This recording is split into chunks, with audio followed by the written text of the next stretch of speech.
नमस्कार दोस्तों, मैं आपका RS नर्सिंग कैरियर बोर्ड में फिर से स्वागत करता हूं। आज मैं आपके सामने टॉपिक लेके आया वो है वूपिंग कफ या पर्टूसिस। आज हम वूपिंग कफ और पर्टूसिस के बारे में पूरी डिटेल से पढ़ेंगे। क्लियर? क्योंकि एग्जाम के हिसाब से ये टॉपिक बहुत इंपॉर्टेंट होता है। आई होप आप पिछली वीडियो को देखते चल रहेंगे, क्योंकि आपके सारे डाउट धीरे धीरे क्लियर हो जाएंगे। अगर कोई भी डाउट रहता है तो आप कमेंट बॉक्स में लिख सकते हैं या व्हाट्सएप पे पर्सनली मैसेज कर सकते हैं। क्लियर? और वीडियो की डिस्क्रिप्शन के अंदर मैंने एक टेलीग्राम की लिंक डाली हुई है। टेलीग्राम की लिंक पर जाकर टेलीग्राम पर कोई डेली क्वेश्चन सेशन चलता है, आप वहां जाकर क्वेश्चन सेशन सॉल्व कर सकते हो। क्लियर? अब बात करते हैं हम पर्टूसिस के बारे में कि हम पर्टूसिस को जो वूपिंग कफ होता है, हम पर्टूसिस को किस किस नामों से जानते हैं।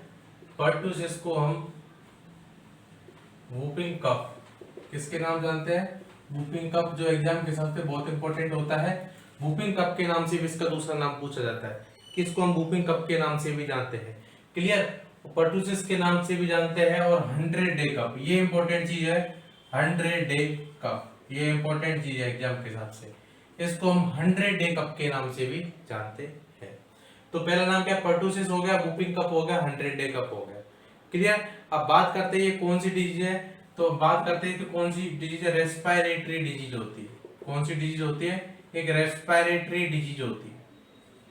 क्लियर?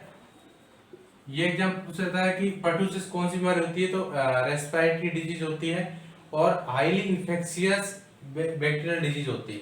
क्लियर? तो कौन से? Highly infectious disease. क्लियर? देखो, रेस्पिरेटरी डिजीज होती है और हाईली इन्फेक्शियस डिजीज भी होती है। क्लियर? अब बात कर, ये तो हमने जस्ट इसके इंट्रोडक्शन के बारे में पढ़ा कि वूपिंग कफ क्या होता है। एक्चुअली में वूपिंग कफ के बारे में हमने डिटेल से पढ़ा। पर्टूसिस वूपिंग कफ 100 डे कफ के नाम से जानते हैं। रेस्पिरेटरी डिजीज होती है, ये इंपॉर्टेंट चीज है। कौन सी डिजीज है? रेस्पिरेटरी डिजीज होती है और हाईली कम्युनिकेबल इन्फेक्शियस डिजीज होती है। अब मैं बात करता हूं इसके कॉजेटिव एजेंट की। इसका कॉजेटिव एजेंट क्या होता है?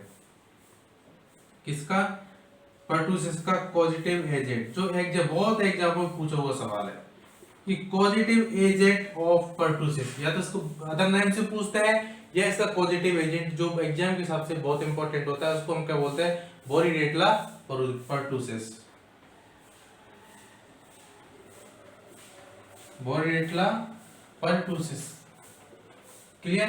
तो कौन सा इसका कॉजेटिव ऑर्गेनिज्म बोरीडेटला पर्टूसिस होता है, वो इसका पॉजिटिव ऑर्गेनिज्म होता है। अगर बात करते हैं बोरीडेटला पर्टूसिस होता है वो ग्राम पॉजिटिव है बैक्टीरिया है, ग्राम नेगेटिव बैक्टीरिया। तो याद रखना कैसा है? ग्राम नेगेटिव बैक्टीरिया, इंपॉर्टेंट चीज है। कौन सा बैक्टीरिया है? ग्राम नेगेटिव बैक्टीरिया होता है। क्लियर? ग्राम नेगेटिव के बाद बात करूं तो कौन सा बैक्टीरिया होता है? एरोबिक बैक्टीरिया होता है।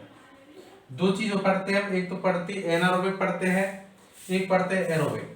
अगर मैं बात करता हूं, एरोबिक होता है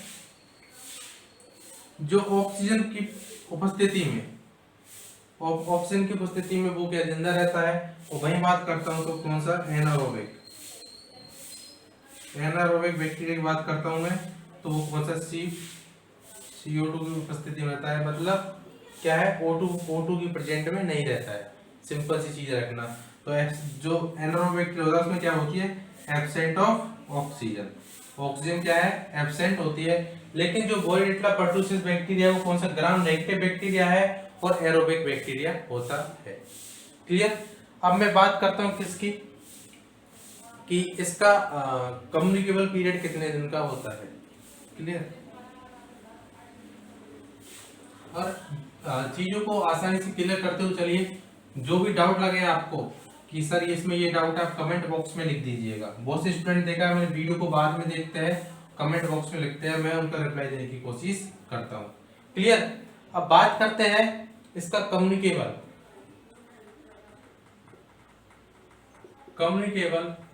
पीरियड। और कम्युनिकेबल पीरियड की बात करता हूं तो वो कितने दिन का होता है? 10 डेज का होता है। कितने दिन का होता है? 10 दिन का कम्युनिकेबल पीरियड होता है। जिसकी स्टेज होती है कौन सी? कैटेरियल स्टेज होती है। कैटेरियल स्टेज होती है उसके अंदर क्या है? हाईली इन्फेक्शियस रहता है। कैसा रहता है? हाईली इन्फेक्शियस मतलब हाईली कम्युनिकेबल रहता है।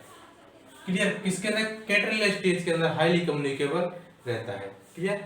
ये तो इसका हो गया incubation period, sorry communicable period. Communicable period क्या होता है? 1% टू अनदर पर्सन ट्रांसफर होना इज कॉल्ड कम्युनिकेबल पीरियड। अब मैं एक इंपॉर्टेंट चीज की बात करता हूँ, वो होता है इंक्यूबेशन पीरियड। इसका कितने दिन का होता है? क्लियर? किसका? वूपिंग कफ का incubation period.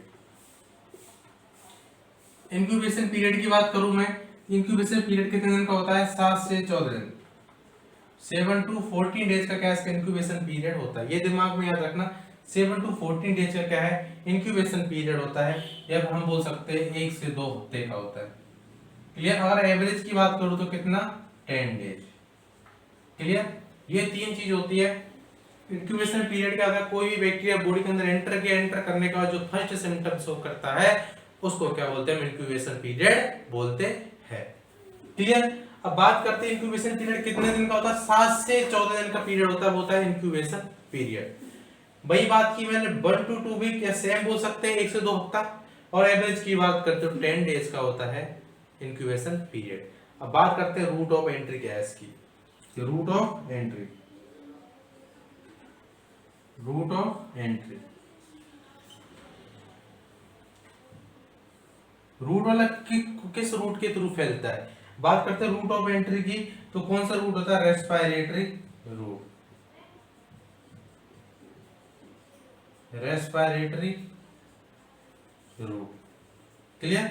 Root of entry की बात की तो रेस्पिरेटरी रूट होता है। क्लियर? ये तो हमने इसके बारे में पढ़ा। अब आगे चलते हैं।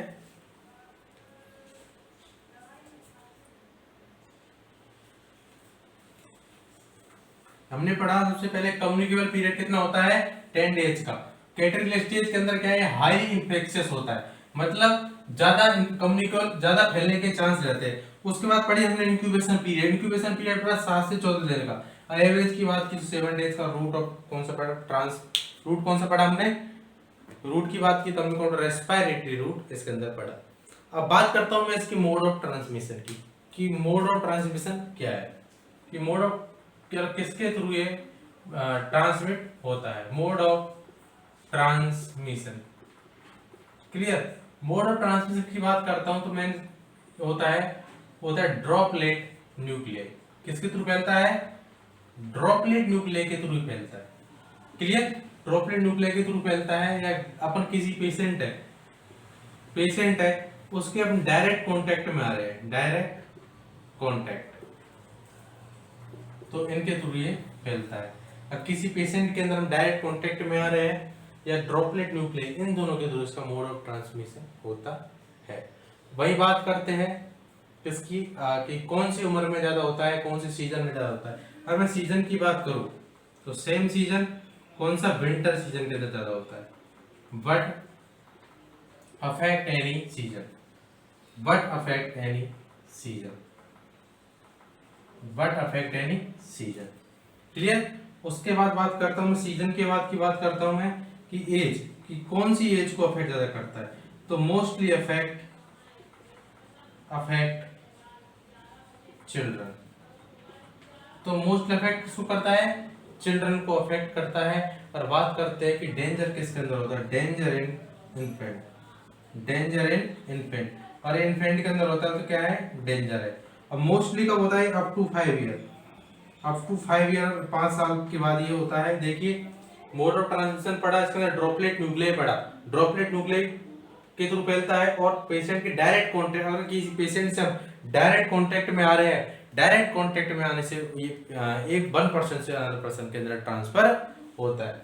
वही बात की सीजन, कि कौन से सीजन, मौसम, बाहर मौसम चलता है ना, क्लियर? तो कौन से सीजन के अंदर होता है, कौन से मौसम के अंदर होता है? तो किसी विंटर सीजन, सर्दियों के मौसम होता है उसके अंदर होता है। But affect any season, but कोई से सीजन में भी अफेक्ट कर सकता है। वही बात की एज, एज कौन सी एज के अंदर होता है? मोस्टली अफेक्ट किसको करता है? चिल्ड्रन को अफेक्ट करता है। और डेंजर किस में होता है? इन्फेंट के अंदर डेंजर होता है। और मोस्टली 5 साल से बच्चे ज्यादा होते हैं उनको अफेक्ट करता है। और कॉमन किस्म होता है चिल्ड्रन के, और डेंजर किस्म हो गया इन्फेंट के अंदर। क्लियर? तो इसके बारे में हमने पढ़ा कि मोड ऑफ ट्रांसमिशन क्या है, ड्रॉपलेट न्यूक्लियर क्या है, पेशेंट डायरेक्ट कांटेक्ट करने से सीजन कौन से होता है और कौन से होता है। मोड ऑफ ट्रांसमिशन में पढ़ा ड्रॉपलेट न्यूक्लियर और पेशेंट के डायरेक्ट कांटेक्ट में आ रहे हैं अगर हम उसके तो पहले। सीजन की बात की तो विंटर सीजन में मोस्टली होता है, बट अपडेट किस सीजन में। लेकिन एज की बात की मैंने तो चिल्ड्रन को ज्यादा अफेक्ट करेगा बजाय और एज के। और डेंजर की बात करता हूँ तो डेंजर किसके अंदर होता है, तो डेंजर किसके अंदर होता है दोस्तों, याद रखना इन्फेंट के अंदर डेंजर होता है। क्लियर। अब बात करते हैं इसकी स्टेज साइन एंड सिम्टम की। किसकी? Sign and symptom. इसके अंदर हमको क्या क्या साइन एंड सिम्टम देखने को मिलेंगे। क्लियर। साइन एंड सिम्टम की बात करता हूं तो इसके अंदर 3 स्टेज पढ़ते हैं। पहले पढ़ते हैं हम कैटेरियल स्टेज, जो भी बताई थी मैंने। कम्युनिकेबल पीरियड ज्यादा हाईली इन्फेक्शन इसके अंदर होता है, जो कितने दिन की है, 10 दिन की होती है। कितने दिन की होती है? 10 डेज की होती है। और ये कैसी होती है? हाईली कम्युनिकेबल होती है। कैसी होती है? हाईली कम्युनिकेबल होती है। क्लियर। तो कैसी होती है दोस्तों, याद रखना हाईली कम्युनिकेबल होती है। कौन सी? कैटेरियल स्टेज। इसके अंदर हमको साइन एंड सिम्टम की बात करें तो कैसे? लैक्रिमेशन। तो लैक्रिमल ग्लैंड है दोस्तों क्या है? सीक्रेशन होते रहते हैं। क्लियर। उसका राइनोरिया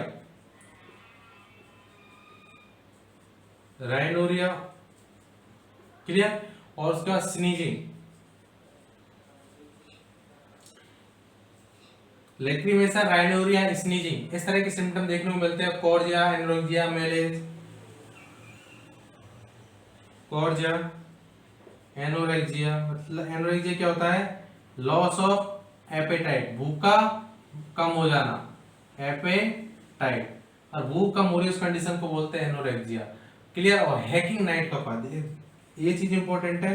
हैकिंग नाइट कफ, नाइट के टाइम पे क्या है? कफ आने लगता है। क्लियर। नाइट के टाइम पे क्या है? कफ आने लगता है। कैटल स्टेज की बात की तो कितने दिन की होती है? 10 दिन की होती है। क्लियर। और 10 दिन की बात की मैंने, 10 दिन के अंदर 10 दिन की होती है और हाईली कम्युनिकेबल होती है। ये चीज रखना, हाईली कम्युनिकेबल होती है। लैक्रिमेशन होता है, राइनोरिया होता है, स्नीजिंग होती है, कॉर्जिया, एनोरेक्सिया का लॉस ऑफ एपेटाइट। और हैकिंग कफ नाइट टाइम में देखने को मिलता है। ये सिम्टम होते हैं किसके? कैटरियल स्टेज के। कौन सी स्टेज के? कैटरियल स्टेज होती है, वो होती है 10 दिन की होती है। और सेकंड की बात करता हूं तो वो सेकंड स्टेज, अगर हमने बात की फर्स्ट की, फिर बात करते हैं सेकंड स्टेज। ये तो पड़ा कैटरियल स्टेज। क्लियर। अब मैं बात करता हूं सेकंड स्टेज की।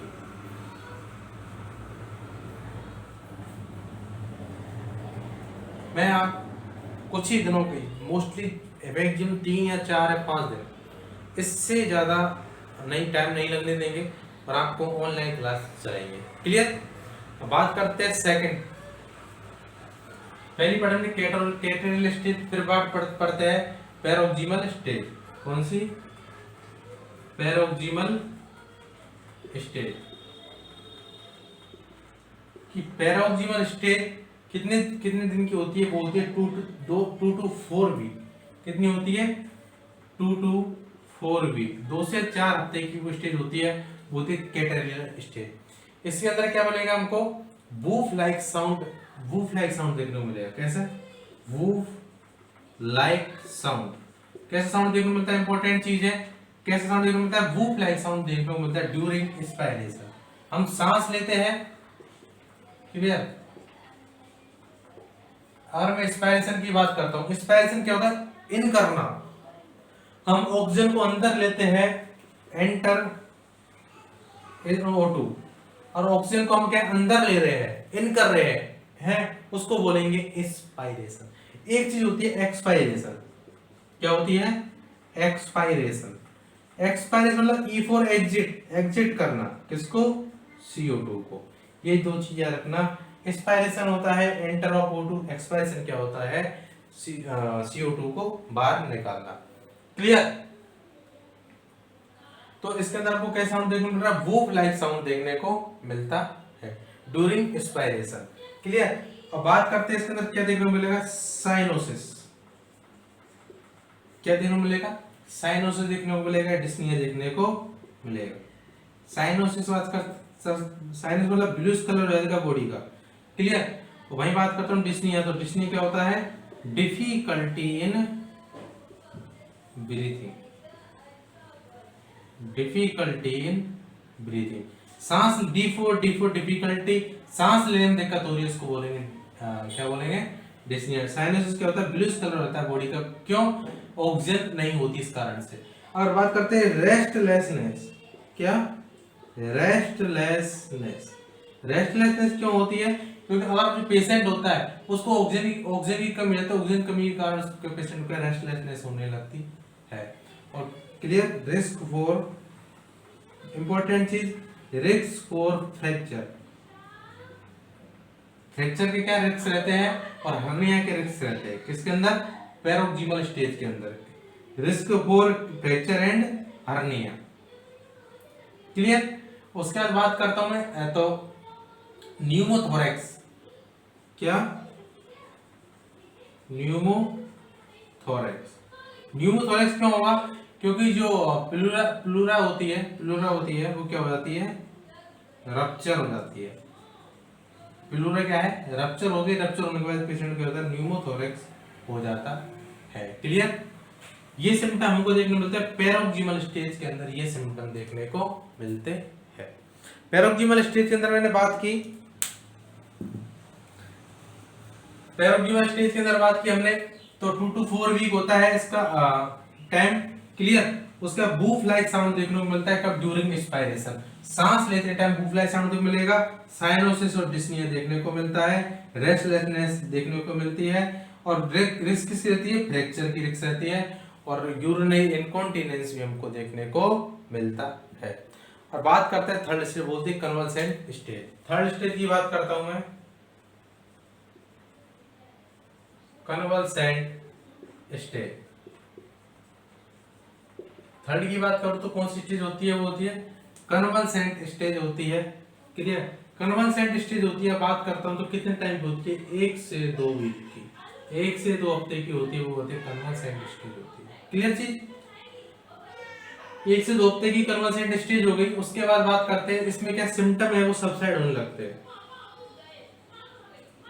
सिम्टम सबसाइड होने लगते हैं, सिम्टम आते हैं वो क्या सबसाइड होने लगते हैं, और स्लो कफिंग हो जाती है, कब, स्लो कफिंग, स्लो कफिंग कब हो जाती है, 6 to 8 वीक पर, 6 से 8 वीक पर क्या स्लो कफिंग होने लगती है, मतलब कफ क्या स्लो होने लगता है, कम होने लगता है, जैसे जैसे ये 6 to 8 वीक का टाइम आता है, क्लियर। तो बात की कन्वल्सेंट स्टेज 1 से 2 वीक की होती है, सिम्टम सबसाइड होने लगते हैं और स्लो कफिंग देखने को मिलती है, क्लियर। ये तो हमने पढ़ा किसके बारे, जनरल, इसके बारे में किसके बारे में पढ़ा, इसके सिम्टम के बारे में। अब बात करते हैं किसके बारे में, सारे सिम्टम कंप्लीट होने के बाद मैं बात करता हूं किसकी, डायग्नोसिस की, किसकी बात करता हूं मैं, डायग्नोसिस हमको क्या क्या देखने को मिलता है।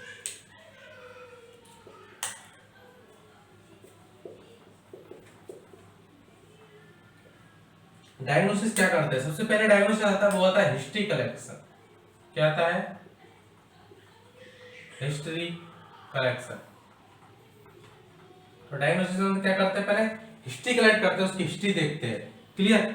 फिर करते हैं फिजिकल एग्जामिनेशन, क्या, फिजिकल एग्जामिनेशन। अब इंपॉर्टेंट चीज क्या है कि फिजिकल एग्जामिनेशन के अंदर हम क्या देखेंगे, तो हम देखेंगे वूफिंग, वूफ कब देखने को मिलेगा, वूफिंग कब हमको देखने को मिलेगा, कैसा कब, वूफिंग कब देखने को मिलेगा, फिजिकल एग्जामिनेशन करेंगे उस टाइम।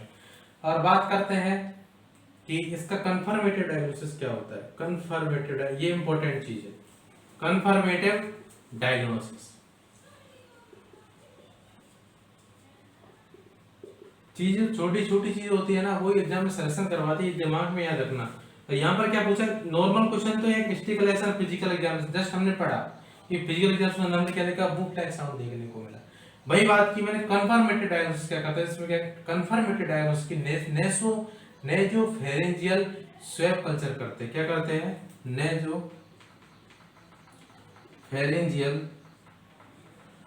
स्वैब कल्चर, मतलब जो नाक और फेरेंस के द्वारा क्या कल्चर, जैसे अपन कोरोना वायरस से कल्चर करते हैं, इस तरीके से उसको कल्चर करते हैं। फिर उसके अंदर हमको क्या देखने को मिलता है कि मरकरी ड्रॉप लाइक कॉलोनी देखने को मिलती है। कैसी इंपॉर्टेंट चीज है, mercury drop like colony, mercury drop like colony. कैसी, मरकरी ड्रॉप लाइक कॉलोनी हमको और कल्चर करेंगे उसके अंदर देखने को मिलेगी। और उसके बाद बात करता हूं मैं किसकी, पीसीआर, पॉलीमरेज चेन रिएक्शन। क्या, polymerase chain reaction, polymerase chain reaction इसके अंदर करवाते हैं। देखिए सबसे पहले मैंने बात की, किसकी बात की, डायग्नोसिस की। डायग्नोसिस के अंदर देखा हिस्ट्री कलेक्शन करते हैं, फिजिकल एग्जामिनेशन में वूफिंग कप देखते हैं। क्लियर, कंफर्मेटरी डायग्नोसिस क्या है, नेजोफेरेंजियल सेल कल्चर करते हैं जिसमें मरकरी ड्रॉप लाइक कॉलोनी देखने को मिलती है। उसके बाद बात की मैंने पीसीआर, पॉलीमरेज चेन रिएक्शन, इसका क्या है, डायग्नोसिस होता है। क्लियर, अब ये हमने पढ़ा डायग्नोसिस के बारे में। अब पढ़ते हैं किसके, मैनेजमेंट के बारे में, कि इसका मैनेजमेंट क्या करते हैं, कौन सी वैक्सीन लगाते हैं और फार्माकोलॉजिकल मैनेजमेंट क्या है। मैनेजमेंट की बात करता हूं, इसकी मैनेजमेंट की, तो मैनेजमेंट की बात करता हूं तो मैनेजमेंट के अंदर सबसे पहली चीज हम बात करते हैं वैक्सीनेशन की, कि वैक्सीन कौन सी यूज करते हैं। तो वैक्सीन कौन सी यूज, पेंटावेलेंट वैक्सीन बोल सकते हैं, पेंटावेलेंट बोल सकते हैं, या डीपीटी। डीपीटी की फुल फॉर्म पूछता है एग्जाम कभी, तो क्या है लिखना है हमको, क्रम बाई याद लिखना है, डिप्थीरिया, पर्ट्यूसिस और टेटनस। डिप्थीरिया, पर्ट्यूसिस और टेटनस, ये डीपीटी की फुल फॉर्म होती है। क्लियर, तो पेंटावेलेंट लगाते हैं, डीपीटी लगाते हैं। मैं बात करूं अमाउंट कितना लगाते हैं, अमाउंट की बात करूं मैं, कितना 0.5 ml क्या लगाते हैं, अमाउंट लगाते हैं। उसके बाद बात करता हूँ रूट कौन सा है, तो आईएम लगाते हैं। रूट कौन सा है, तो इंट्रामस्कुलर रूट पे क्या इसको इंजेक्शन लगाते हैं, इंट्रामस्कुलर पे लगाते हैं 0.5 ml। तो बात करते हैं कब कब देते हैं, 6 वीक पर देते हैं, 10 वीक पर देते हैं, 6 वीक पर दे सकते हैं, 6 वीक पे देते हैं, 10 वीक पे देते हैं, 14 वीक पे देते हैं, 14 वीक पर भी देते हैं। 6 वीक, 10 वीक, 14, मतलब 4 के गैप से दे रहे हैं। फिर 16 जो लास्ट होता है वो 16 to 24 वीक पर देते हैं, जहाँ पर हम क्या देते हैं, बूस्टर डोज देते हैं।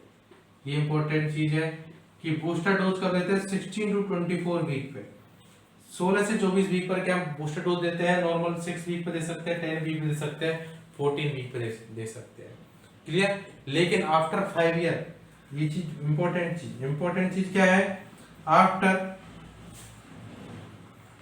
5 साल के बाद डीटी लगता है, क्योंकि पर्टूसिस से हट जाता है। तो क्या लगता है आफ्टर 5 साल बाद, क्या लगता है, डीटी, डिप्थीरिया टेटनस लगता है, क्योंकि पर्टूसिस नहीं लगता है। क्लियर, अब आगे चलते हैं, आगे बात करते हैं हम इसके फार्माकोलॉजिकल मैनेजमेंट की, फार्माकोलॉजिकल मैनेजमेंट क्या करते हैं इसके अंदर।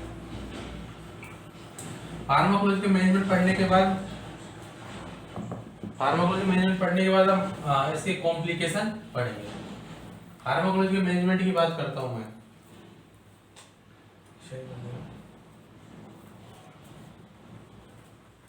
फार्माकोलॉजिकल मैनेजमेंट कि फार्माकोलॉजी मैनेजमेंट के अंदर हम क्या करते हैं, तो हमें उसके अंदर एंटीबायोटिक देते हैं। कौन सी, इरेथ्रोमाइसिन। कौन सी देते हैं, इरेथ्रोमाइसिन एंटीबायोटिक देते हैं। ये क्या है, ड्रग ऑफ चॉइस होती है। इंपॉर्टेंट चीज कि drug of choice in whooping cup के अंदर मैं ड्रग ऑफ चॉइस की बात करता हूं तो क्या आती है, इरेथ्रोमाइसिन होती है, इरेथ्रोमाइसिन आती है। क्लियर, जिसको हम कहते हैं 40 mg पर केजी बॉडी वेट के हिसाब से देते हैं। कैसे देते हैं, 40 मिलीग्राम पर केजी बॉडी वेट के हिसाब से देते हैं। क्लियर, और कैसे देते हैं, क्यूआईडी देते हैं। क्लियर। ये तो चीज हुई इरिथ्रोमाइसिन के बारे में। लेकिन इरिथ्रोमाइसिन की एक साइड इफेक्ट करवाती है, क्या करवाती है, साइड इफेक्ट क्या है इसका, ये पाइलोरिक स्टेनोसिस करवाती है। क्या करवाती है, pyloric stenosis. Clear. Side effect की बात की है, और एरिथ्रोमाइसिन के इसके अंदर ड्रग ऑफ चॉइस होती है, और हम इसके अंदर क्या दे सकते हैं, कोट्रीमैक्स भी दे सकते हैं, कोट्रीमैक्स भी दे सकते हैं। क्लियर। कोट्रीमैक्स एरिथ्रोमाइसिन, क्लेथ्रोमाइसिन दे सकते हैं, एजिथ्रोमाइसिन, क्लेथ्रियोमाइसिन, एजिथ्रोमाइसिन दे सकते हैं, क्लेथ्रोमाइसिन दे सकते हैं। क्लियर। ये तो इसके अंदर क्या ड्रग यूज करते हैं फार्माकोलॉजी मैनेजमेंट के अंदर, ठीक है। और सालब्यूटामोल भी देते हैं, कौन सी, सालब्यूटामोल। सालब्यूटामोल क्यों देते हैं, क्योंकि सालब्यूटामोल किसके लिए देते हैं, कफिंग के लिए देते हैं। किसके लिए देते हैं, कफिंग के लिए देते हैं। ये तो इसके बारे में, सालब्यूटामोल कफिंग देते हैं। एरिथ्रोमाइसिन ड्रग ऑफ चॉइस होती है, 40 mg पर बॉडी के हिसाब से देते हैं। क्लियर। कोट्रीमैक्स देते हैं, एजिथ्रोमाइसिन देते हैं, क्लेथ्रोमाइसिन देते हैं, सालब्यूटामोल जो कफिंग के लिए देते हैं। क्लियर। ये तो इसके बारे में क्या हो गया, इसका फार्माकोलॉजिकल मैनेजमेंट।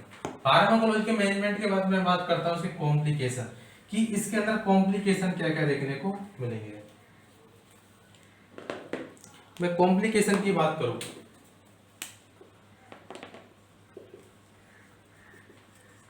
कॉम्प्लिकेशन की बात करता हूं, तो कॉम्प्लिकेशन के अंदर क्या क्या बात है कि इसके अंदर ब्रोंकोनिमोनिया,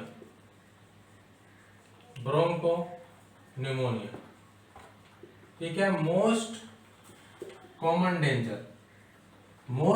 डेंजर कॉम्प्लिकेशन होता है। क्लियर। इसके अंदर क्या है, SpO2 लेवल क्या है, डिक्रीज हो जाता है।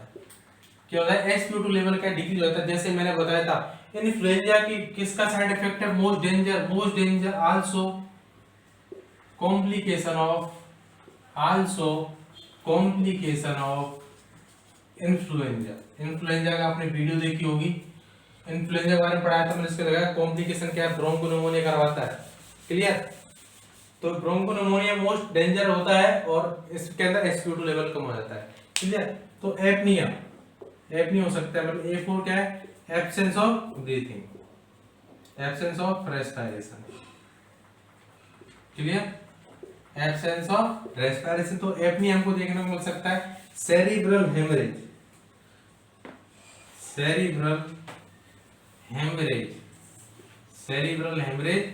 इसके अंदर हो सकता है। और पेशेंट को क्या है, सब कंजेक्टाइवल हेमरेज हो सकता है, सब कंजेक्टाइवल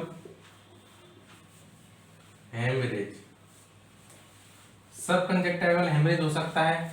कोमा आ सकते हैं, कोमा में पेशेंट होता है वो कैसे कोमा में जा सकता है।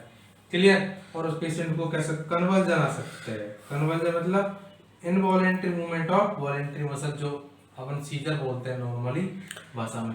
तो ब्रोंकोनिमोनिया मोस्ट कॉमन है, मोस्ट डेंजर हो गया। जो किसका कॉम्प्लिकेशन है, जो इन्फ्लुएंजा का कॉम्प्लिकेशन है, पर्टुसिस का कॉम्प्लिकेशन, जिसके अंदर SpO2 लेवल क्या है, डिक्रीज होता है। और नॉर्मल SpO2 लेवल की बात करें, SpO2 लेवल नॉर्मल कितना होता है, 95 to 100 होना चाहिए, ये है नॉर्मल लेवल। इससे कम हो रहा है तो प्रॉब्लम है, मतलब पेशेंट को सांस लेने में दिक्कत है। क्लियर। और ये बात कॉम्प्लिकेशन किसके अंदर ज्यादा इफेक्ट करता है, तो किसके अंदर करता है, हम इन्फेंट के अंदर कर सकते हैं, और चिल्ड्रन के अंदर क्या मोस्ट डेंजर वगैरह होते हैं। फिर पढ़ा हमने एपनिया, जो एब्सेंस ऑफ रेस्पिरेशन पढ़ा। क्लियर। उसके बाद हमने पढ़ा सेरिब्रल हेमरेज, सब कंजेक्टाइवल हेमरेज पढ़ा, और कोमा पढ़ा, पेशेंट कोमा में जा सकता है, कन्वर्जन हो सकते हैं। आई होप आपको वीडियो पूरी पसंद आई होगी। क्लियर। आपने लास्ट तक देखी होगी, और आपको लगता है कि वीडियो शेयर करने लायक है तो आप जरूर शेयर करें। क्लियर। और आपकी कुछ ही दिनों के अंदर मैं लाइव क्लास चला दूंगा, और वीडियो की डिस्क्रिप्शन के अंदर ये चीज याद रखना, मैं टेलीग्राम ग्रुप की लिंक डालूंगा। टेलीग्राम ग्रुप की लिंक से क्या है, आप डेली वहां पर जाके क्वेश्चन सेशन सॉल्व कर सकते हैं, जिसका कोई भी चार्ज नहीं है। क्लियर। ओके, थैंक यू, मिलते हैं नेक्स्ट वीडियो के साथ।